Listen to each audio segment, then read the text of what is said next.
Hey everyone, in today's video, I'm sharing a step-by-step guide on how to start a profitable business in 2024. From creating compelling offerings to mastering lead generation and optimizing all of these strategies combined, we've got you covered. So get ready to strap in and let's get started. First things first, create an offering. This means developing a few services that you can think of to generate revenue. Think about what you're good at and the market needs. For instance, you can offer editing shorts for social media, website design, or even AI marketing solutions. The key is to pick services that you're passionate and can deliver exceptionally. It's essential to package your services in a way that highlights their value. Create service bundles or tiered offerings to cater to different customer needs and budgets. This strategy not only increases your revenue potential, but also makes your services more appealing to a broader audience. Remember, a well-crafted offering is the foundation of your business success. Now, when building your customer base, I recommend offering 3 simple packages. For example, if you're running a shorts editing agency, you can provide number 1, a flat rate of $20 per short without animation. Number 2, a $40 short with animation. And number 3, a $70 per short for a package, including animations and branding. This approach makes it easy for clients to choose their service that best fits their needs and budgets. It's very simple to understand for anyone.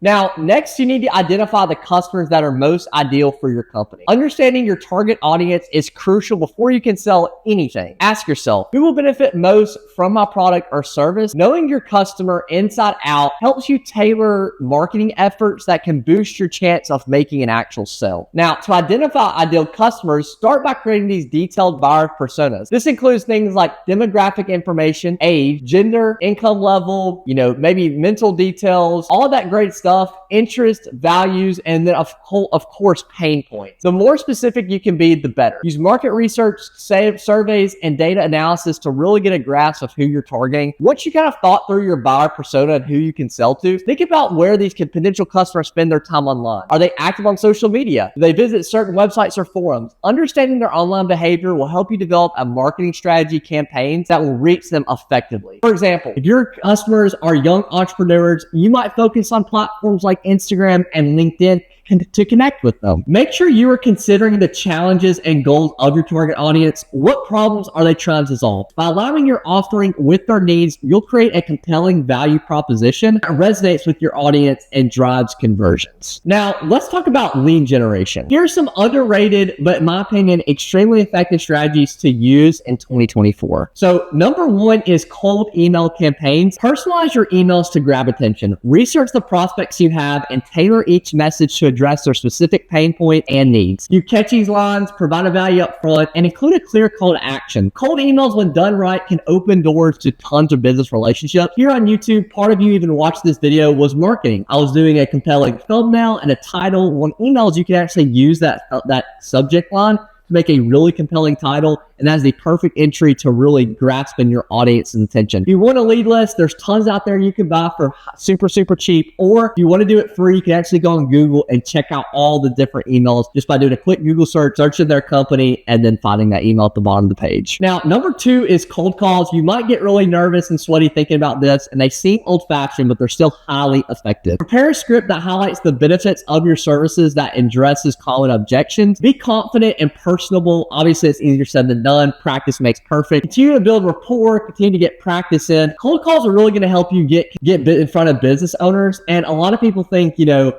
this is old-fashioned, but business owners will really appreciate if you're talking to them over the phone. Now, number 3 is DM on social media. So reach out to potential clients directly through their social medias. Again, going back to your ideal customers, make sure you're targeting the right platforms here, whether it's LinkedIn, Instagram, Twitter, etc. Craft personalized messages that introduce your services and explain how you can actually solve their problem. Engage with your content and build a relationship before pitching your services. Big factor. Most people just go straight to the pitch. Now, number 4, in combination with these things, you need to be posting content. Everybody these days, to get their word out, is posting content. Build your brand and engage with your audience by regularly posting valuable content on your blog, social media posts, whatever you can think of that is content that you can share with the world. Make sure you're showing client success stories and showcase your experience to attract potential clients. Consistency is key here, and make sure you're staying on top of having a consistent posting schedule. Now, number 5 is least recommended, but one of the things that you can use is actually paid ads. You can target specific demographics based on what you identified in the ideal customer profile.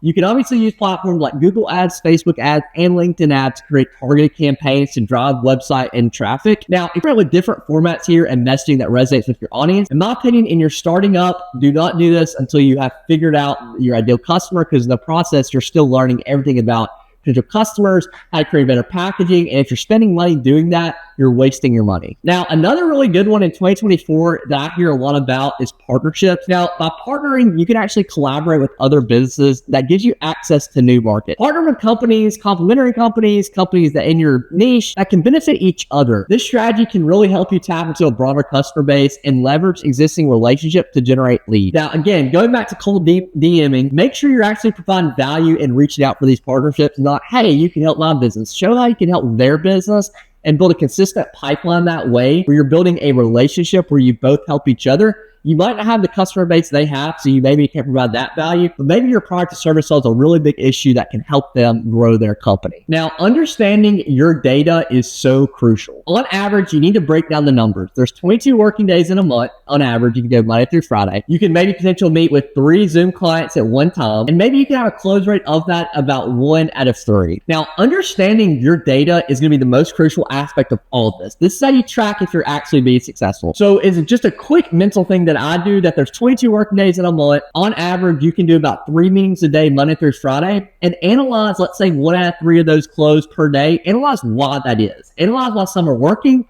some are not. Think about these questions. Is your offer compelling enough? Are you asking the right questions? Digging into these metrics can really help you refine that strategy if you have that data. Start by tracking what's called KPIs, which are key performance indicators related to your sales and marketing efforts. These can include metrics like lead conversion rate, customer acquisition costs, and customer lifetime value. Use tools like Google Analytics, CRM systems, and marketing automation platforms to gather and analyze the data. Next, review your sales process and identify bottlenecks that are really you need to improve on. For example, if you notice that many leads are dropping off after the initial meeting, it might be worth revisiting your sales pitch or follow-up strategy. Are you clearly communicating the benefits of your services? Are you addressing potential objectives effectively? Another important aspect is understanding customer feedback and applying it. Customer feedback can be done through your clients that you build through surveys, interviews, or review platforms. Pay attention to their comments and have suggestions to use this information to then enhance your offering and continually improve the offering, the package, and ultimately customer satisfaction. By continuing to analyze your data, making data-driven decisions, you'll be able to optimize your business strategies to achieve better results over time. And again, by analyzing all this data coming together, you're really going to get an idea of where your business is at and figure out what you can tweak. It's almost like tweaking different knobs to figure out where you can get with your business to achieve the results you're looking for.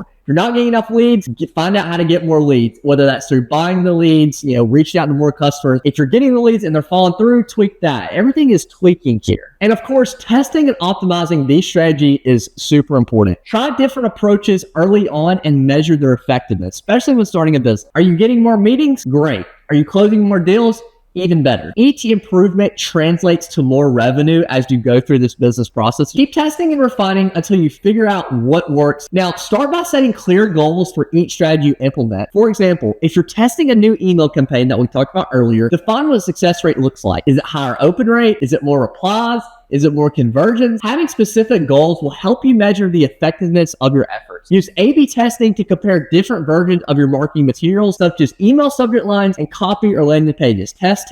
This method allows you to identify which elements resonate best with your audience and drive the desired outcome. Make data-driven decisions based on the results and optimize these tests. Additionally, consider using feedback loops to gather insights from your team and customers. Regularly review your performance metrics and discuss them with your team to identify trends and, of course, areas for improvement. There's always something more you could be doing. Listen to your customers' feedback and use it to refine your strategies and enhance the overall experience. Again, going back to that experience for your customers. Better experience, more word of mouth. Remember, optimization is an ongoing process for you to learn, test, Next, adapt these strategies to stay ahead of your competition and achieve your business goals. Now, lastly, cross-sell services to your existing clients. This is, of course, as you build that business, that customer base, you can introduce more services that will be a lot easier to sell. Now, once you've actually secured that customer, the hardest part is done. Now, focus on offering additional services that can meet their needs. This not only is going to boost your revenue, but also strengthens that relationship with the client to continue to come back for more on the initial offering and the new offering. To effectively cross-sell, start by understanding your client's needs and challenges. Schedule regular check-ins to check in and ask what opportunities to uncover where you can provide additional services to add that value.